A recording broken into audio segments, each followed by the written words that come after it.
Major left-leaning cities push a bevy of insanely backwards policies. The White House prepares for the G7, and Bernie Sanders wants to spend all of your money. I'm Ben Shapiro. This is The Ben Shapiro Show. We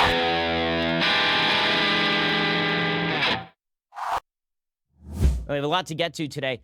The late-breaking news right before the show is the passing of David Koch. He's the conservative billionaire. Obviously, he's become this bugaboo to the left, but that's because the left doesn't understand who David Koch was. And if you watch the response on Twitter, Twitter is just the worst place on earth. It is just a garbage heap of humanity. It's horrible, horrible, horrible. If you read the tweets, you're looking at reporters like Matthew Chapman from Raw Story saying the definitive top 10 list of modern people who have done the most damage to America: Rupert Murdoch, Mitch McConnell, Charles Koch, David Koch. And then you get the Tweet of God, which is this popular, stupid parody account, 6 million followers, saying, R.I.P. David Koch. That's a request to Satan. Rip him. And Michael Ian Black tweeted out, in lieu of flowers, the family of David Koch requests that mourners simply purchase a Republican politician. I mean, this is just disgusting. It's disgusting. I mean, Twitter is an awful, awful place. And David Roth, who is a reporter supposedly at Deadspin, which is a ridiculous website owned by Ted Cruz, he tweeted out, David Koch had a dream, which was to make things easier for himself and a few friends, while also making things significantly worse for everyone else on the planet. He is gone, but now that work falls to all of us. Today, whenever you get a chance, harm someone vulnerable. I mean, this is the way that the left treats the death of a man who gave hundreds of millions of dollars in charity to many of the institutions they like. And they don't know anything about David Koch. All they know is that he's a bugaboo. All they know is that David Koch is mean because he gave a lot of money to Republican politicians. Doesn't matter that he didn't support Trump in 2016. All that matters is that David Koch was a Republican, and all Republicans are bad. And then you wonder how you got Trump, guys. It's because it doesn't matter what the belief system is of anyone with an R next to their name. So long as there's an R next to their name, they are the face and root of all evil. We saw this when John McCain died, too. There were people on the left talking about the evils of John McCain, who was a very moderate Republican. Well, David Koch passes away at the age of 79, and it no longer matters that David Koch that he had given an enormous amount of money to all sorts of various nonpartisan enterprises. He was a major benefactor of the Memorial Sloan Kettering Cancer Center. A Dan's Focus Theater at Lincoln Center bears his name. He gave $100 million to the Lincoln Center. Last year, Koch Industries said that Koch's donations and pledges to philanthropic organizations had topped $1.3 billion. It's not money that he was sucking out of somebody else's pocket via the courtesy of government. That was money that he was spending out of his own pocket on charitable causes. But he's very, very bad. Now, you would think from all of this that David Koch was some rabid right-winger. David Koch was a libertarian, guys. David Koch was an early supporter of same-sex marriage. David Koch, to the end of his life, was not pro-life. That does not matter. So long as David Koch gave money to Republican causes and free market causes, he was evil. And understand that this is how a lot of the Democratic left feels about anybody who spends any money in pursuit of politics, who spends any time pushing right-wing, meaning libertarian causes. Anybody who pushes for limited government and free markets is a bad guy. I mean, this is how it is headlined at CNN. David Koch, billionaire businessman and influential GOP donor, dies. And the entire beginning of the article doesn't really talk about his company, which is responsible for the employment of a full 120,000 people in the United States. Bernie Sanders is good. He's never employed a human being that he has paid for himself. Not one. It's all been paid for by taxpayer dollars, but he's good. The essence of good on the far left is that if you work at the expense of taxpayer dollars and you never create anything, you are good. If you are David Koch and you're responsible for the creation of a huge company and you hire 120,000 people and you give $1.3 billion in charity, including an enormous amount of charity to nonpartisan excellent causes like the arts and fighting cancer, then you are evil because you also gave money to Republican causes. I honestly do not know how we can continue to have a republic when people like David Koch are demonized by the left. Now, a lot of them are saying, well, he was in the gas industry. Ooh, well, he was in the gas industry. Yeah, you know what else? A lot of people are in the gas industry. You want all of them out of work? And David Koch, again, was an important voice in the political debate, but he was not the rabid right-wing crazy that so many on the left paint him to be. Here's CNN reporting. Koch retired from his company and the Koch political operations in 2018, citing health reasons. Sources close to the family told CNN he had been in declining health in recent weeks. The Koch brothers were best known and vilified by Democrats for their role in politics, and they used their vast wealth to build a sprawling array of think tanks, foundations, and political groups to spread their small government free market message. Ooh, so evil, small government free market messaging. Brutal, brutal. In some elections, the Koch network rivaled the spending and scope of the National Republican Party. Analysts view their activism as helping to have fueled the Tea Party movement. Ooh, a movement that called for smaller government. Ooh, so terrible. Koch was most active in Americans for Prosperity, the grassroots arm of the Koch's sprawling network, which built a coalition of more than 3 million activists to push the agenda of the Kochs and the roughly 700 like-minded donors to help fund their public policy work. I love it whenever people on the left suggest that a campaign donation is so that they will push the agenda of the person donating, as though politics is a simple art of bribery. Okay, well then unions who donate to politicians are bribing the politicians. Tom Steyer is bribing politicians. George Soros, yes, George Soros is bribing politicians. If this is your logic, if your logic is that if you give money to a politician who supports the agenda that you also support, that you are therefore bribing the politician, then all campaign donations are bribery, and that would include Democratic billionaires. In the era of President Donald Trump, the network has undergone a significant shift in focus, upping its commitment to work across party lines on top priorities like free trade and creating a path to permanent legal status for undocumented immigrants. Again, they're libertarian. They're very, very soft on illegal immigration. In June, Americans for Prosperity announced 4 new political action committees and said it would wade into primaries to help incumbent politicians, including Democrats, who side with Koch on trade, immigration, and other issues. Obviously, David Koch was supremely evil, according to the left, because he was rich, and because they gave lots of money, and because they were Republicans. The treatment of the Koch brothers was shoddy during their lifetime, and it's shoddy after his death, so that is not a major shock. Okay, meanwhile, in other news, America's major cities, governed by the Democratic left, happen to suck. I mean, like they are just, the living conditions are getting worse and worse in America's major cities.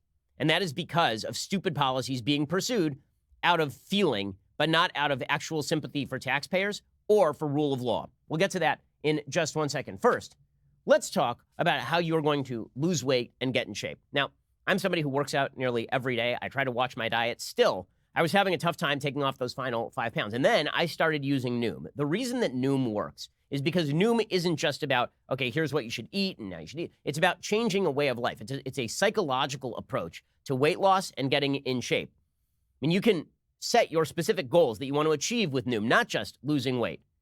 Now, you can set goals of how much weight you want to lose, but also how much exercise you want to do. They set up systems so that you can talk with other people who are pursuing the same goals that you are. Noom is a habit-changing solution. That really is the key. They want to change your habits. It helps users learn to develop a new relationship with food through personalized courses. Based in psychology, Noom teaches you why you do the things you do and arms you with the tools to break the bad habits and replace them with better ones. Noom isn't a diet. It's a healthy, easy-to-stick-to way of life. You don't have to change it all in one day. Small steps make big progress. Sign up for your trial today at Noom, Noom.com/Shapiro. That's Noom.com/Shapiro to start your trial today. Noom.com/Shapiro. It is the last weight loss program you'll need because then it ain't weight loss. Then it's just maintaining your habits. Noom.com/Shapiro. Go check them out right now. It really is fantastic. Alrighty, so as I say, America's major cities, governed almost solely by Democrats, are doing an amazing job of making what used to be nice cities into worse places. So this week, Texas has joined the national battle over the urban homeless crisis. The city of Austin has now made it legal to sleep on the street. I can't imagine they're going to have an increased homeless problem in the city of Austin like we have here in the city of Los Angeles. According to the Washington Post, Christopher Paul hasn't felt a police officer tapping at his foot in more than a month. The tap, tap, tap that usually meant he was about to get another citation that he was never going to pay. Living on the streets for 5 years after he lost his graphic design job, Paul has been having undisturbed nights since the city council and mayor eased restrictions on public camping this summer, a move that liberal lawmakers billed as a humane and pragmatic reform of the criminal justice system. But the change has drawn the ire of Republicans and local business owners who decry it as a threat to public safety and the local economy, exposing a partisan clash over how to manage poverty and affordable housing in America's cities. Yes, because it turns out that your feelings of sympathy for the homeless are in direct contravention of public order and rule of law. Allowing people to sleep in public on streets outside businesses drives down the ability of businesses to do their job, which drives down the taxpayer dollars that you need to fund the city. It makes the cities dirtier. It makes the cities more difficult to manage in terms of both crime and in terms of disease. We have seen it here in Los Angeles, in Seattle, in San Francisco. Austin has their public camping ban relaxed, according to Christopher Paul, this homeless person, who, again, has been homeless for 5 years since losing his graphic design job. He couldn't find any other job. He was working in graphic design. There are no jobs anywhere in the country for a guy who was doing graphic design for 5 years. Somehow I find this a little bit hard to believe. We have a 3.7% unemployment rate in this country. There is nothing law-abiding about loitering and trespassing on public property. Nothing. This is not about lack of sympathy for somebody who is homeless, particularly in the short term. But when you decide to make the decision to live on the street for 5 years when there are homeless shelters available in a bevy of cities, when you are, in fact, living on the street with all of your crap, presumably you are defecating in public because where else would you do it? My sympathy is with the taxpayers. My sympathy is with the businesses. My sympathy is with the law abiding in that community. Paul says people can sleep better in the open. They're a lot safer than somewhere hiding in a back alley. He estimates that he has received 20 citations for illegal camping before the rule went into effect on July 1st.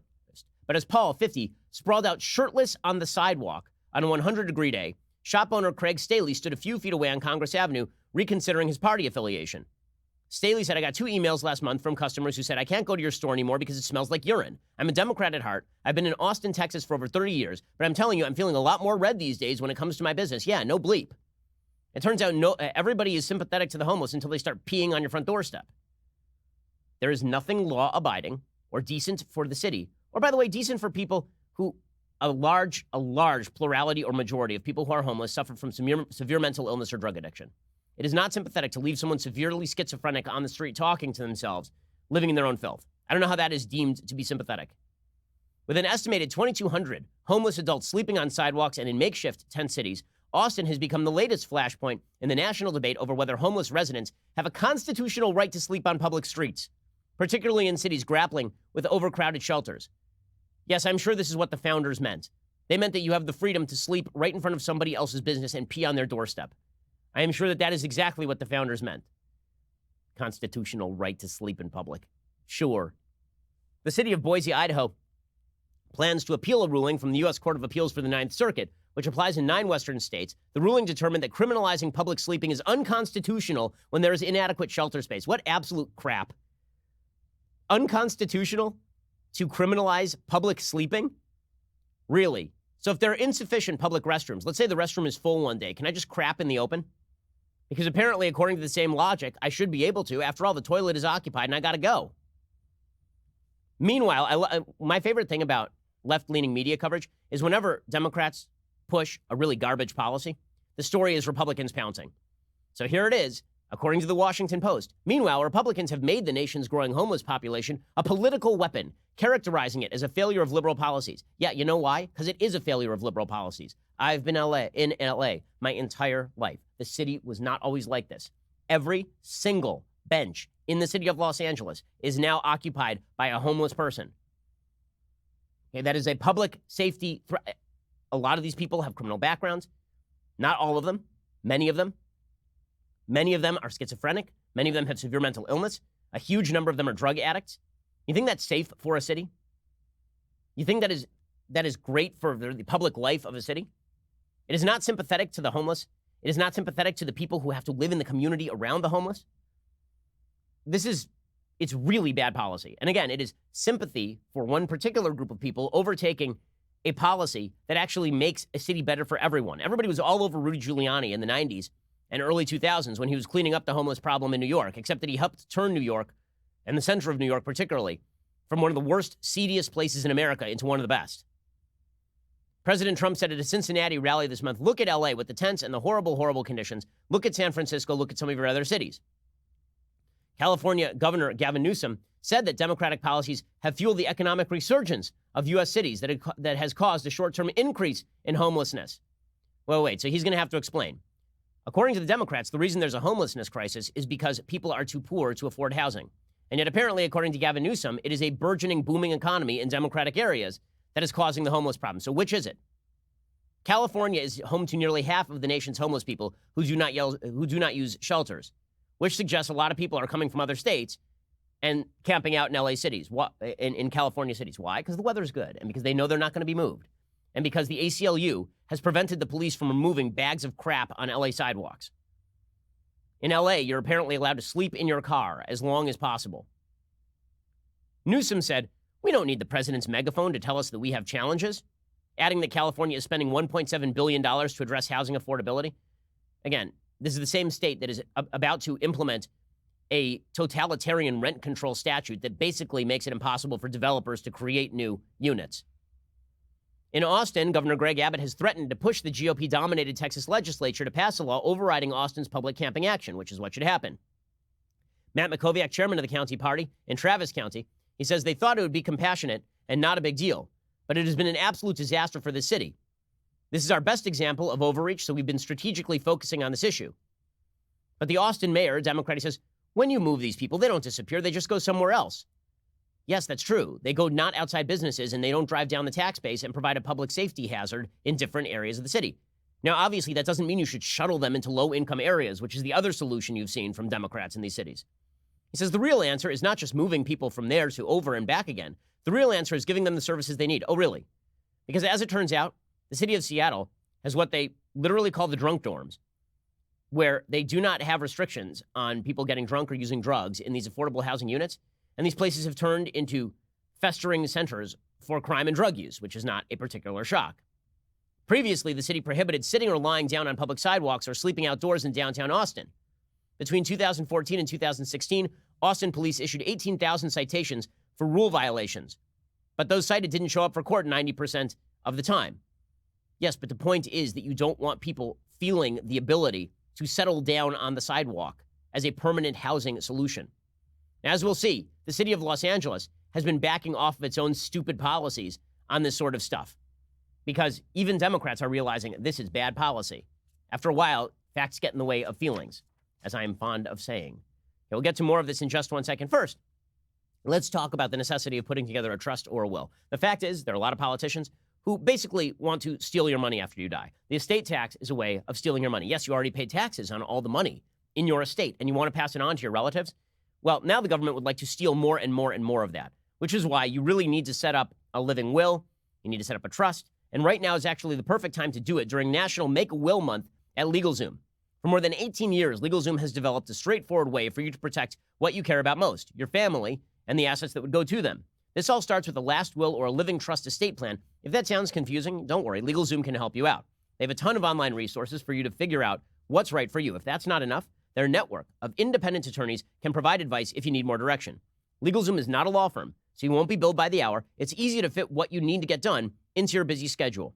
Join over 1 million people who have counted on LegalZoom for a will or a living trust before another summer passes by. Again, trusts, well, these are really important documents, and you can get them done pretty easily over at LegalZoom.com. It's National Make-A-Will Month at LegalZoom.com for special savings. Be sure to enter promo code BEN in the referral box at checkout. That is code BEN for special savings only at LegalZoom.com, where life meets legal. Go check them out right now. So as I say, LA was a leader in the let's just let the homeless take over the city movement. And now they're backing off of it. Shock. Because it turns out taxpayers not particularly happy when you walk outside your front door and there's some dude shooting heroin into his foot. LA's City Council Homelessness and Poverty Committee on Wednesday, according to LAist.com, recommended repealing a controversial ordinance prohibiting homeless people from sitting or sleeping on sidewalks. The committee wants City Council to replace the law with one that is more narrowly tailored and compliant with a recent federal court decision. The ordinance, Municipal Code Section 4118, known in homeless advocacy circles as the sit-lie law, makes it a criminal offense to sit, lie, or sleep on a public sidewalk anywhere in the city. The law was the subject of a major lawsuit, Jones versus LA, which was settled in 2007. Right now, the city can only enforce the law under limited circumstances. The proposed replacement law lays out a lengthy list of circumstances and conditions under which occupying a sidewalk would be banned. These include within 500 feet of parks and schools and within 10 feet of a driveway or building entrance. Yes, this will certainly solve the problem. So we will shuttle people over 5 feet, and that'll definitely fix it. Committee members and city attorneys' offices are recommending the change in order to align LA's municipal code with the 2018 federal court ruling that limits how cities can enforce anti-camping and anti-loitering laws. In that case, the Ninth Circuit Court of Appeals struck down a Boise law that outlawed sleeping in any public space in that city. The judge in that case, because the Ninth Circuit Court of Appeals is an awful, terrible, horrible legal institution, wrote, as long as there is no option of sleeping indoors, the government cannot criminalize indigent homeless people for sleeping outdoors on public property on the false premise they had a choice in the matter. Well, yes, as long as there is freedom to travel in the United States, you do have a choice as to where you choose to live. The city in that case had no shelter beds. It is not the city's duty It really is not. It is not the city's duty to provide a bed for everybody in the city. That is not the way the Constitution of the United States works. I mean, really. So now the idea is that if the city doesn't pay for your car, then you have a right to ride the bus for free. You have a right to ride the bus for free. That's how this works now. If the city doesn't pay for something that you want, then you get to just take advantage of city services and violate the law in doing so. The LA Council law that is currently on the books is virtually identical to the Boise law, but it has not been enforced. There are more than 27,000 people experiencing unsheltered homelessness in the city of LA. At any given time, there are about 8,100 shelter beds. More than half of those beds are reserved for families with children. Thousands of people are living on the sidewalk. So here's the list of proposed restrictions. Within 10 feet of a driveway or building entrance. But other than that, I guess you're fine. So if you just sleep within 11 feet, you're fine. Within 500 feet of a park, school, or daycare center. Because that'll certainly solve the problem. Being 500 feet away, having a homeless encampment 500 feet away from the entrance of a kindergarten is fantastic. On bike paths, tunnels, bridge, pedestrian subways that is on city-designated school routes. On public land with posted no trespassing signs and public crowded sidewalk areas. The proposed law would make it illegal to follow or speak to a person in a manner that could cause them to fear for their safety or property, or to intimidate a person into giving money, or cause them to respond immediately with a violent reaction because of the inherent nature of the perceived harm. Naturally, homeless advocates are calling this inhumane. Our cities are turning into trash heaps, and this is Democratic policy all the way through. How stupid, by the way, is the Democratic policy getting? San Francisco is introducing a new law. You ready for this? They want to change the law so that the law does not contain the words offender or addict. And they also want to change the phrase convicted felon to justice-involved person. Justice-involved person. So you get out of jail after 11 years for a second-degree murder or something. You are now a justice-involved person. Just like a lawyer is a justice-involved person. You're a justice-involved person. The Board of Supervisors adopted the changes last month, even as the city reels from one of the highest crime rates in the country and staggering inequality exemplified by pervasive homelessness alongside Silicon Valley wealth. The local officials say the new language will help change people's views about those who commit crime. Yeah, I'm sure that's right. I'm sure now that you said it, that rapist who is a justice-involved person, I think of him not anymore as a convicted rapist. Now I think of him as just a person who is unfortunately and against his will involved in the criminal justice system. It's unreal. It's unreal. These policies don't work. They are specifically designed at covering over the failure of democratic policies. And I love how the media cover this stuff. The New York Times has a story today about education in the city of New York. City school test scores inch up, but less than half of students pass. Whoopsie-doodle. Turns out that education in the city of New York, where they spend enormous resources, only 46% of the city's 3rd through 8th graders pass the state math exam, a 3 percentage point increase from last year. Only 47% of students pass the English exam. Everything is going great in Democrat-governed cities. It's all wonderful. You can't focus on any of the underlying problems. You can't focus on the mental health problem. You can't focus on the drug addiction problem. When it comes to homelessness, you can't focus on the problem of single-parent families who have to split their attention between work and making sure their kid has help with their homework. You can't focus on any of the underlying problems. Instead, we just say that criminals are justice-involved persons. We say that homeless people are not homeless, they're just unsheltered. And we suggest that educational failures are the result of not spending enough money on education. How wonderful. How wonderful. And this is how you get to, by the way, a Democratic Party that has now fully embraced the idea that the only measure of sympathy is how much money you spend on crap. We'll get to that in just 1 second. First, let's talk about dressing well. So let's say that you don't want to look like a schlub anymore. You're sick of going down to the local department store and picking a suit off the rack and it hangs off of you like a pair of drapes. And now, instead, you should head on over to Indochino. Great suits are worth it. You're going to wear it a lot, and if it's tailored to you, you look like $1 million. This is where Indochino comes in. Indochino makes suits and shirts to your exact measurements. Your Indochino suit is made for you. They have attention to detail that beats any department store. If you're in the middle of planning a wedding, they have tons of options for people looking to outfit their wedding party. So here's how it works. You can visit one of their showrooms. Indochino has over 40 showrooms in North America. A stylist will take your measurements personally.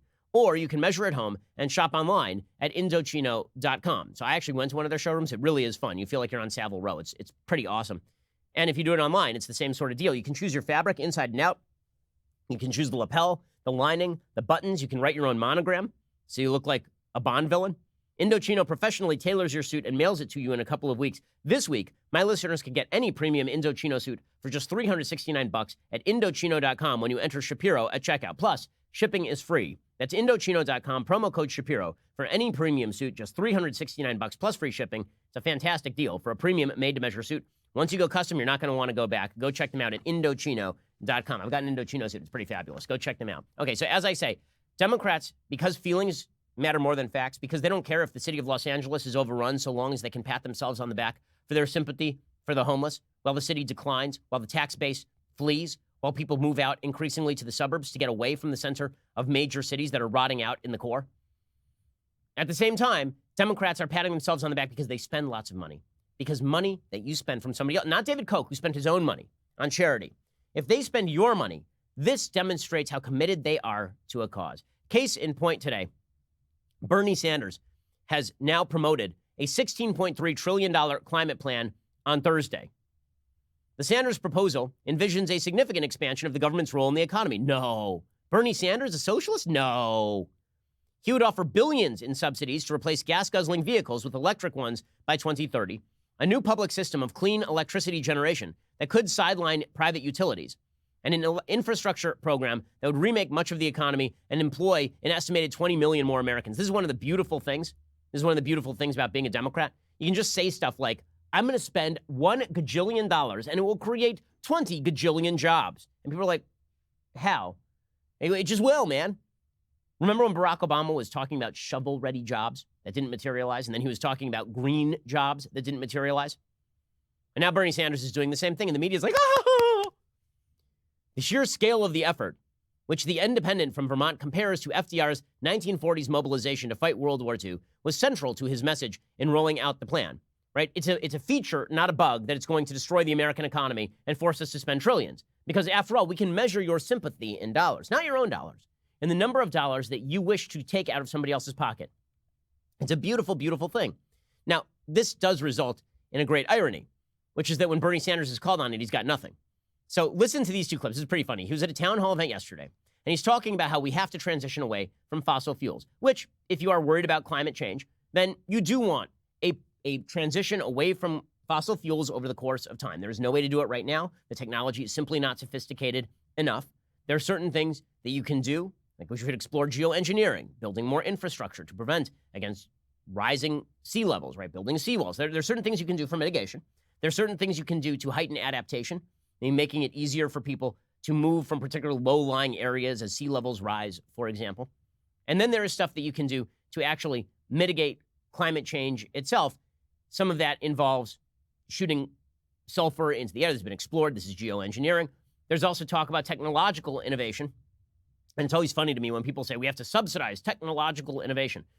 Okay, well, you know who, the person who wins the race to create an alternative energy source that is even nearly as efficient as carbon emissions, you know what their reward is? All the monies. All of them. Right? If you are the person who discovers nuclear fusion, right, that does not require the heat of the sun, if you are the person who discovers that and makes it cost effective on a small scale, then you are going to be the wealthiest person in the history of humanity. So that's a pretty good incentive. Nonetheless, Bernie Sanders says we have to transition now. Now we have no choice, right this very instant.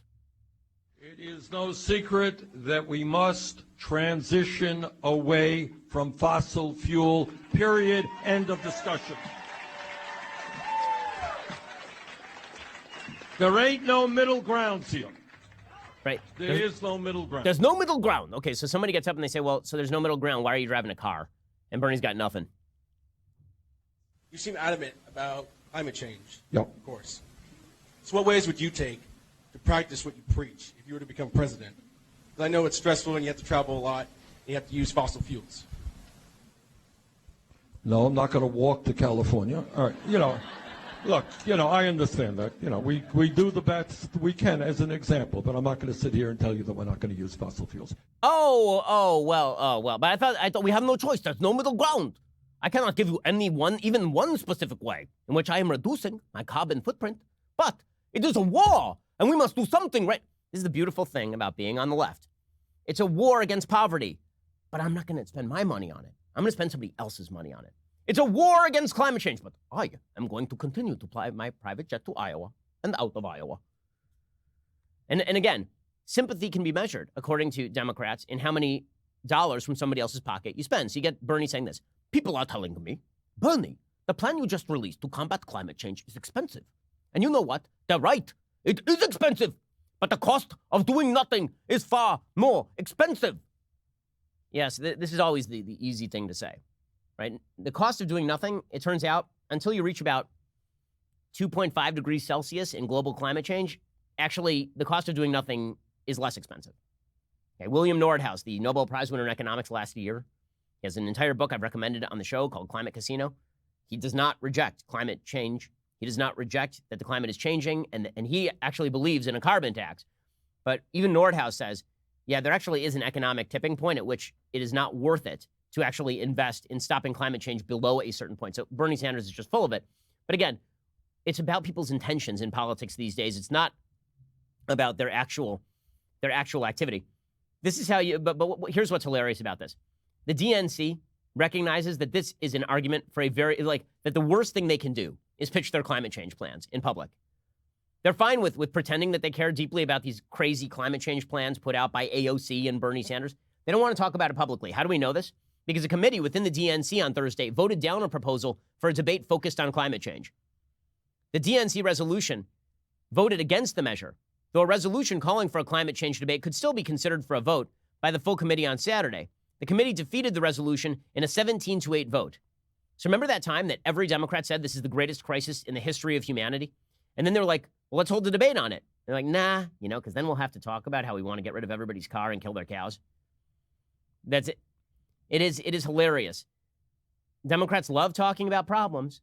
And then if somebody proposes an actual solution to the problem, then they get mad at the solution. They say the actual solution to the problem should be feelings. Feelings. Just change the language. Make it so a convicted rapist is not a convicted felon. They're a justice-involved person. Make it so that a homeless person sleeping on the street, you have sympathy for them, so much sympathy you're going to allow them to loiter in public and pee in the gutter and do drugs on the open streets and defecate. That's sympathy right there. And if you say that you want to clean that up, you want to arrest people who are loitering, that you want their garbage to be thrown away, because it is, in fact, piles of garbage. If you suggest that there have to be consequences, that people who are mentally ill and living on the street need to be put in a place where they can be taken care of, if without their permission, if they are seriously mentally ill, because many of these people cannot actually make intelligent, rational decisions. If you are a schizophrenic, I have schizophrenia, and my grandfather was schizophrenic. Okay, that is not somebody who's capable of making rational decisions. If you say that, like, oh, you're unsympathetic. Sympathy and crappy policy matter a lot more than sympathy and good policy, so long as you can castigate good policy as unsympathetic. That apparently is the way all of this works. Okay, in just a second, I want to get to the G7 because the United States is in fact involved in the G7. It's going to be pretty dicey this time around. But first, let's talk about safety. So, as I say, LA is now overrun with low-level petty crime. There have been a bunch of robberies in my neighborhood, people breaking into houses. One of the ways that people break into houses is they ring the doorbell, they see if you are home. If you do not answer, then they figure it's safe and they try to break into the house. Well, this is where Ring comes in. Ring's mission is to make neighborhoods safer. They're doing just that, protecting millions of people everywhere. This is why they have smart video doorbells and cameras. I've had one on my house for a very long time. All my friends have them too, and you should as well. Ring helps you stay connected to your home anywhere in the world. So if there's a package delivery or a surprise visitor or, God forbid, somebody coming to rob your house, they ring the doorbell. You can pick it up anywhere in the world, and they don't know whether you're at home or not. You can also call the police if it turns out that it's somebody who is trying to do something criminal. You'll get an alert. You'll be able to see, hear, and speak to the people who are at your door, all from your phone. Makes me feel safer. Makes my wife feel safer. Obviously, we are deeply concerned about safety around our house. As a subscriber, you have a special offer on a Ring Welcome Kit available right now at ring.com/Ben. That's ring.com/Ben. The kit includes a video doorbell and a Chime Pro, which is just what you need to start building that ring of security around your home today. Go to ring.com/Ben. That is ring.com/Ben. Go check them out. Alrighty. Now, before we get to the G7, I have some good news for you. Let's say that you are a person who's looking for a job and you'd like to work here. I'm not going to tell you what it's actually like to work here because that would be kind of off-putting. I mean, to be frank. But thankfully, our business is indeed growing by leaps and bounds. I mean, I'm old enough to remember when this business had 7 employees. We are now up to almost 100 employees, and we continue to grow.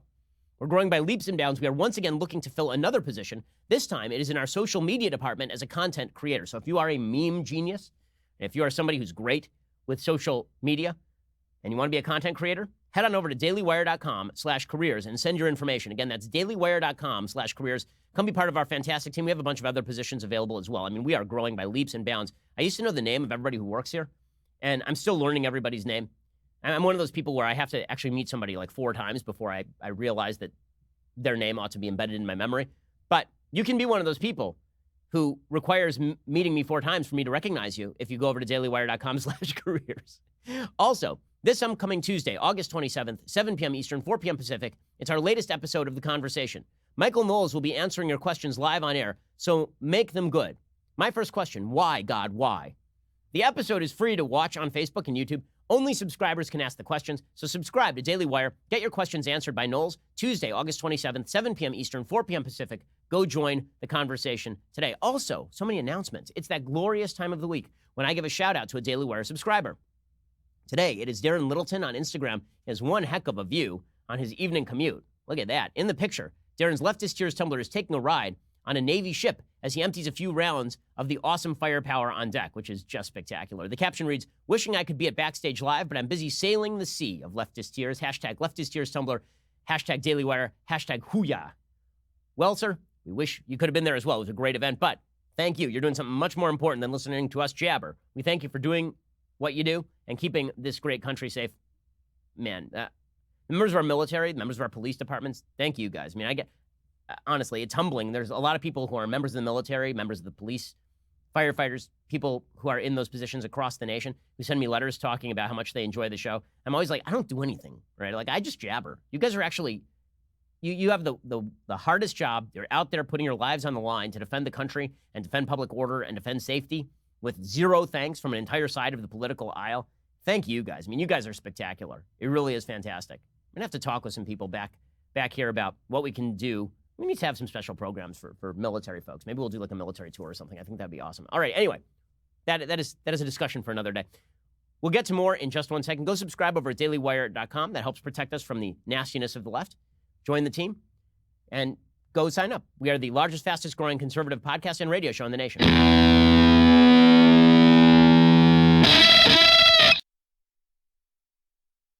By the way, speaking of Democratic proposals that demonstrate sympathy, Joe Biden wants to raise your taxes dramatically. He wants the capital gains tax to be raised all the way back up to nearly 40%, which would basically double the capital gains tax. You want to sink the stock market? This seems like a pretty damn good way to do it. One of the reasons the stock market has been doing so well is because if you make capital gains from your stocks, those are taxed at a far lower rate than normal income. Well, now Joe Biden wants to get rid of that differential. Capital gains to get taxed just like regular income. Get ready for the stock market to take a hit. Well done, Joe Biden. But at least he's sympathetic, guys. At least he's sympathetic. Okay. Meanwhile, the Trump administration is prepared to head on over to the G7. Now, one of the things I always find hilarious about these international conferences is this pretend nonsense where we're part of a family of nations. Oh, a family of nations. We're just like a family, guys, except for how we hate each other a lot of the time and disagree, and we have our own particular interests, and there is no actual common interest between some of the members of the G7. So the G7, it used to be the G8, it used to include Russia. Now it's the G7 plus 1. It's a group consisting of Canada, France, Germany, Italy, Japan, the UK, and the United States. And there are a lot of internal disagreements about how to handle world affairs in the G7. And those disagreements extend on everything from how to handle global warming and climate change all the way over to the Iran deal, where the United States has taken a very hard line and the Europeans wish to continue to appease the Iranians and the evil regime that takes precedence there. According to the Washington Post, Karen DeYoung and Josh Dowsey writing, like an annual holiday gathering where the main goal is to get through the day without a family explosion.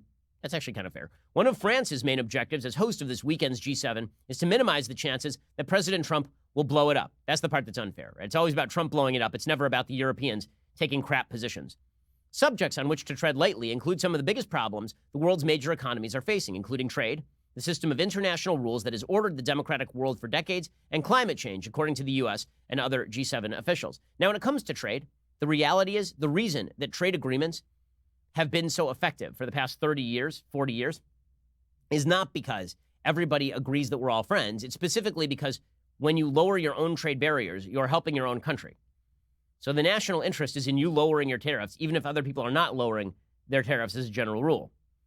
Already, President Trump, though, has shaken up the schedule, calling at the last minute for a special meeting to discuss the global economy. Senior administration officials say he will contrast U.S. growth with Europe's economic doldrums and press his pro-jobs and fair trade messages. Well, it is certainly true that the United States regulatory system, our tax system, in many ways is better than Europe's highly confiscatory system that generally penalizes the middle class at exorbitant rates. When it comes to trade, the president is not actually correct in his general take that trade is a zero-sum game. It is unclear, of course, how receptive the others will be to whatever thoughts Trump might offer as to how they should shift their own economic approaches. Many world leaders are blaming Trump's trade war with China and his threats against Europe and Japan for a major contraction in investment and spending. That, of course, is inaccurate. Germany's economy has been contracting. China's economy was contracting before the tariffs actually kicked in. Trump's refusal to agree to a joint view of the climate threat and an agenda to confront it roiled the first two G7 meetings he attended, in Italy in 2017 and in Canada last year. Well, that is because half of the countries involved in the G7 make commitments on climate change and then don't fulfill the commitments and then virtue signal about how much they're going to lower emissions, while the United States has actually lowered emissions more than any other country since 2014. France hopes to sidestep that issue. There will be no final communique. It's going to be a bleep show, obviously. But that is because, frankly, the United States does not have a lot of the same interests as a lot of the European countries right now.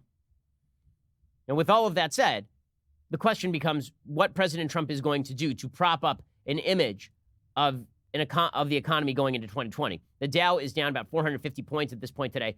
President Trump has ordered U.S. companies to look for an alternative to China. He tweeted, "Our country has lost stupidly trillions of dollars with China over many years. They've stolen our intellectual property at a rate of hundreds of billions of dollars a year. They want to continue. I won't let that happen. We don't need China. And frankly, would be far better off." Right? He says, "Our great American companies are hereby ordered to immediately start looking for an alternative to China, including bringing your companies home and making your products in the United States." Okay, first of all, that is not how law works, guys. Okay, this is like Michael Scott declaring bankruptcy. There he sort of goes out in the middle of the office and he goes, "I declare bankruptcy." You can't just declare on Twitter that American companies are immediately ordered to start looking for an alternative to China. That's not what tariffs do. Unless you're placing sanctions on China, like we have sanctions on Iran, that is not what this is. With that said, China has unveiled new tariffs on Chinese goods. China will implement new tariffs on another $75 billion worth of American goods, including autos. Those tariffs will range between 5 and 10%. Earlier in the day, stocks were teetering around flatline after Jerome Powell, the Fed chair, delivered a speech from the annual central banking symposium. In it, he said the Fed would do what it can to sustain the current economic expansion. He said, "Our challenge now is to do what monetary policy can do to sustain the expansion so that the benefits of the strong jobs market extend to more of those still left behind, and so that inflation is centered firmly around 2%. He also said there's no rule book for the U.S.-China trade war. He didn't really give an indication as to whether the rates will be cut again in September. He says after a decade of progress toward maximum employment and price stability, the economy is close to both goals, which does not suggest that the Fed is going to do a lot more in the near future. Again, I'm not averse to an economic war with China, given that the Chinese are expanding their world power, given the fact that they use every dollar that they make in the world economy to pour into a fascistic communist regime that runs roughshod over the rights of its own citizens, that it tries to expand its sphere of influence over the South China Sea, that builds military islands out of atolls in the South China Sea. I mean, this is a dangerous geopolitical foe. President Trump, I don't mind him saying that we need to make sacrifices in order to fight that foe, but he needs to give a national address on that, frankly. He does. He needs to make Democrats defend why they would instead enrich the Chinese government through mutual trade. But he has to explain why the American people ought to take a hit on all of this. If he doesn't explain that, then we've got these mixed messages that are not going to result in anything good for President Trump as time moves forward. Okay, it is a Friday. That means it's time for some mailbag. Let's mailbag it up a little bit. Ryan says, "The Honorable Ben Shapiro, when are you going to leave that hellhole and join us here in the great state of Texas, where your taxes get more than a traffic cone for much less? But I digress. Should Ancestry or DNA databanks be compelled to, or under their own will, comply with law enforcement? What is the legal and or constitutional ramifications of these companies complying?" Well, it seems very dicey to compel DNA databanks or ancestry sites to comply with federal law enforcement. I mean, absent, compelling search and seizure, usually that has to be directed against an actual suspect. A blanket dictate that the government should have access to a DNA database, That seems quite violative of the Fourth Amendment, which bans unreasonable search and seizure. You didn't volunteer your information to the government. You volunteered it to a company with the basic understanding that the company was going to keep that in confidentiality. So I'm really not into the idea of ancestry companies being forced by the federal government to turn over vast data banks. Now, maybe that's a little bit different if you actually have a reasonable search and seizure, namely, they have a crime scene, they have a suspect, they want the DNA of that particular suspect. The suspect is on the loose, for example. Because normally there have been court cases on whether you can draw blood in a reasonable search and seizure in particular cases. And Garrett says, hey, Ben, what in your view are our human rights? Are they what's stated in our founding documents, or is there more to it? What's the counter-argument to the thinking we have a human right to immigrate to any country we want? Libertarians very often want open borders because they view it as a human right. Thanks. Well, human rights are the rights to life, liberty, and property, but those rights have to be guaranteed by the system. They have to be guaranteed by the government. Okay, if you are not a member of that system, then you don't have the right from that government. Or you have a right generally, but rights have to be guaranteed. And the government is instituted to protect those rights. So it is not that that anybody in the world has a right to enter the United States, particularly not if the United States is giving out welfare goodies, particularly if there are cultural changes that are inherent in you coming here and then voting. Right? Any country has the right to protect its own borders, because if the country could not protect its own views of rights, then it would be very easy to see those rights overthrown by a change in the government. So the founding fathers, when they said that there was an inalienable rights, they did not mean that those rights were just out there in the universe and the government of the United States has the ability and the capability and the obligation to protect those for people around the world. That is not how government works. If that were the case, then the United States would have the moral authority to invade every country on earth and impose our view of natural rights, which I do not think that we have. Ashley says, hey, Ben, to take a break from politics, can we gather around the campfire and hear the story of how the full Daily Wire team came together? You, Knowles, Klavan, Elisha, and Walsh. I'd love to know how you guys all got the band together. Thanks. Well, the first people to know each other here at the Daily Wire were me and my business partner, Jeremy Boring. We were introduced by a guy that I used to work for who's in the talk radio industry. At the time, he wanted to do movies, and Jeremy was the head of the not-so-secret, secret underground Hollywood organization Friends of Abe, which was a bunch of conservatives in Hollywood. So this guy was my boss at the time. He said, well, Ben, you and Jeremy should talk about that. Jeremy and I quickly became friends, and we started talking about business ventures together. That was the sort of origin of our relationship. So I've known Jeremy. We've been business partners for almost a decade. And then the next person in the group that I met was Elisha Krause. So Elisha and I were co-hosts. So I knew Elisha a little bit when she was a producer for Sean Hannity. And then she became a co-host on a morning show that I did here in Los Angeles called The Morning Answer. It was me and Elisha Krause and Brian Whitman. And we became close friends from that. Then Jeremy and I founded a company called Truth Revolt. And Elisha worked for us over there and with us over there. And we also brought on Andrew Klavan at that time to do videos with us. So Klavan moved over and was doing some work at PJTV still, and he was doing work for us over at Truth Revolt. So that's how I got to know Andrew. Knowles joined when we started Daily Wire. He was there basically from inception, but he started off doing kind of social media for us, and he was doing some behind-the-scenes office work, and it turns out he was real crappy at that, so we gave him a show. And then finally, Matt Walsh joined because we really enjoy Matt. Matt's hilarious, and we hired him. So that's how all the members of the band got together in terms of the out front talent. Now, the fact is that the company's a lot more than the out front talent. We're friends with a lot of the people we work with. Thank God it's a really fun company to work for, as much as I kid about it. And the team that is behind the scenes is, I think, much more or just as important as the team that is out in front of the cameras. And they have a much harder job because they don't get the credit for it. But they do an unbelievable job each and every day, as much as I make fun of them. And Tate says, Dear Mr. Shapiro, every week it seems you are recommending a new book to read. Thus, I was curious as to how many books you read a year. What's the fastest you've read through a book? Well, it depends on the length of the book, obviously. Now, some books take a while. So I'm reading this biography of Grant by Ron Chernow. It's like 1,000 pages. That's probably going to take me a couple of weeks in my free time. But the fact is that if I have time during the week, usually Shabbat is when I get my reading done. Sabbath is when I get my reading done. I'll usually read at least 2 books over the course of a Sabbath. And then I usually read maybe 1 the rest of the week. So 2 to 3 books I'm averaging, I think, over the course of a week. So, but that really depends. I mean, when I'm in the middle of writing a book, then I'm reading a lot for background. And so I may end up reading 5 or 6 books in a week. So I would say over the course of a year, I probably average somewhere in the neighborhood of 120 to 150 books, somewhere in there. Now, that does not mean And that's excluding some of the books that I just skim, right? There are some books where you can read the intro and the conclusion and skim everything in the middle and you get the main argument of the book. But I would say I'd read probably 100 books cover to cover, and then I'd probably skim another 100 to 150 a year. So something like that, probably. Thomas says, good day, Sa. When arguing Christianity with atheists, they tend to go straight to slavery in the Bible. Can you explain biblical slavery, how it differs or compares to slavery in America? Also, I loved your conversation with Ravi Zacharias. Are you going to bring on Ray Comfort or Frank Turek in the future? Thanks for all you do. I'd be happy to have on anybody. I mean, we have on a wide variety of guests. As far as biblical slavery, so the Bible does not mandate that people keep slaves. Okay, this is first of all. Second of all, the Bible has historically been used as a freedom document. Christians were some of the first people to outlaw slavery among fellow Christians. Right? Co-religionists were not allowed to be enslaved by Christianity early on in the development of the Christian church. Now, over time, that was extended, obviously, to people who are not Christian. And that's one of the great stories of humanity, is the development from enslaving of even your co-religionists to slavery being eliminated among intergroup rivals. And because of the vast majority of human history, people have held slaves.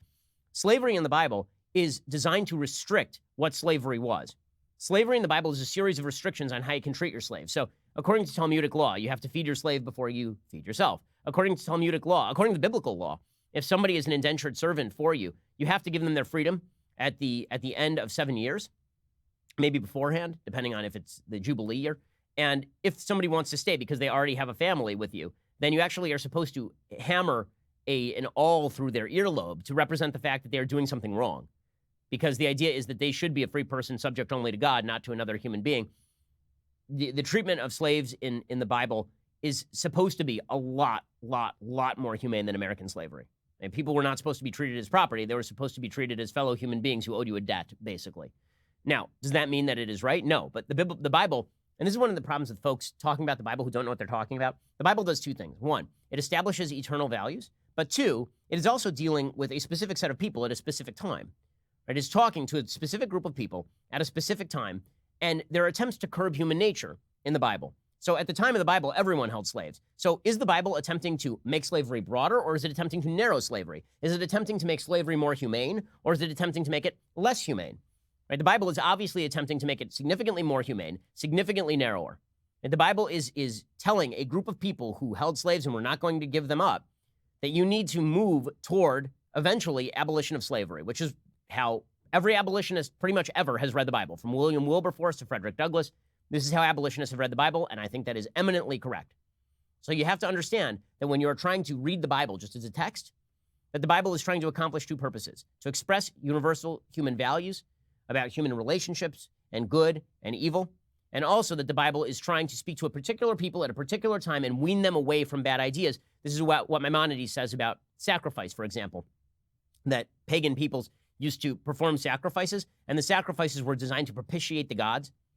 They were designed to provide something to God that God couldn't get from you. And Maimonides suggests that what biblical sacrifice was supposed to do is take that out of the realm of the pagan and instead make it symbolic, that you understand that really you owe your life to God and that you have sinned, and really it should be you who's paying the price. But instead, you need to feel that viscerally, and so you're forced to bring a sacrifice. And there's a lot of weaning in the Bible away from more primitive views and toward more developed civilizational views. Okay, well, you know, we don't have time for things I like or things I hate because we just went a little bit long today. But we will be back here a little bit later today with 2 additional hours, or we'll see you here on Monday. I'm Ben Shapiro. This is The Ben Shapiro Show.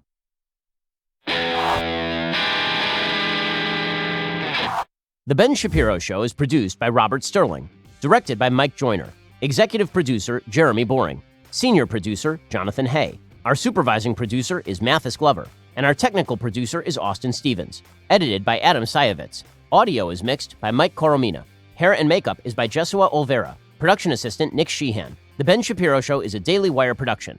Copyright Daily Wire 2019. Hey everybody, it's Andrew Klavan, host of The Andrew Klavan Show. You know, some people are depressed because the American Republic is collapsing, the end of days is approaching, and the moon has turned to blood. But on The Andrew Klavan Show, that's where the fun just gets started. So come on over to The Andrew Klavan Show and laugh your way through the apocalypse with me, Andrew Klavan.